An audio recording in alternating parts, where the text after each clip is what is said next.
தினமொரு வசனம். பிலிப்பியர் 3வது அதிகாரம் 14வது வசனம். கிறிஸ்து இயேசுவுக்குள் தேவன் அழைத்த பரம அழைப்பின் பந்தய பொருளுக்காக இலக்கை நோக்கி தொடருகிறேன்.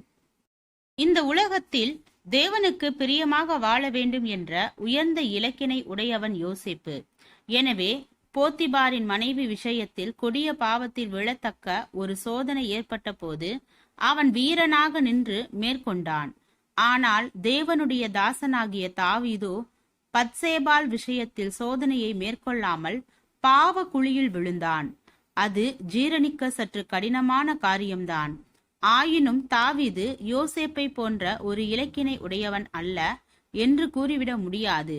தாவீதும் தேவனுடைய சித்தத்திற்கு இசைந்து வாழ வேண்டும் என்ற மேலான இலக்கினை உடையவன்தான். அவ்விதம் தேவனுக்கு பிரியமாக வாழ வேண்டும் என்ற நோக்கமற்ற மனிதனாயிருந்தால் மனம் திரும்பி ஒரு மனிதனாக அவன் மாறியிருக்க முடியாது. அவன் தன் தவறை பாவத்தை உணர்ந்து மனங்கசந்து அழுதான். தேவ கிருபைக்காக கெஞ்சி மன்றாடினான். ஏனென்றால் தேவனுக்கு பிரியமாக வாழ்தல் என்ற இலக்கை நோக்கிய பாதையில் அவன் கண்ட தோல்வி அவனை அதிகமாக விசனப்படுத்தியது. மீண்டும் இலக்கை நோக்கி தொடர வேண்டும் என்ற வாஞ்சை அவனை கதறி மன்றாட வைத்தது. தேவனுக்காக வாழ வேண்டும் என்ற உயர்ந்த இலக்கு உடையவர்களாக வாழ்கின்ற எவரும் எளிதாக அந்த இலக்கை விட்டுவிட இயலாது.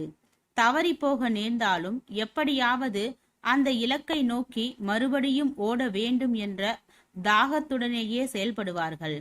சிலர் தவறுகள் குறைவுகள் நேரிடும் போது ஒரே அடியாய் தேவனை விட்டு பின்வாங்கி தூரமாய் போய்விடுகின்றார்கள். கதறி அழுது தேவ கிருபையை தேடுவதில்லை. ஏன்? உண்மையில் திட்டமான ஒரு நோக்கமோ இலக்கோ வாழ்வில் இல்லை.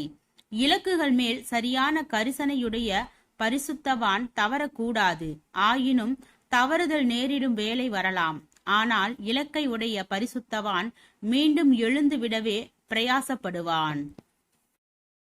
ஜெபம். தேவனுக்கு ஸ்தோத்திரம். தேவனே, நாங்கள் எங்களுடைய வாழ்க்கையில் உம்முடைய சித்தத்தின்படியும் உம்முடைய வழிகாட்டுதலின்படியும் வாழ உதவும் கிருபைக்காக நன்றி.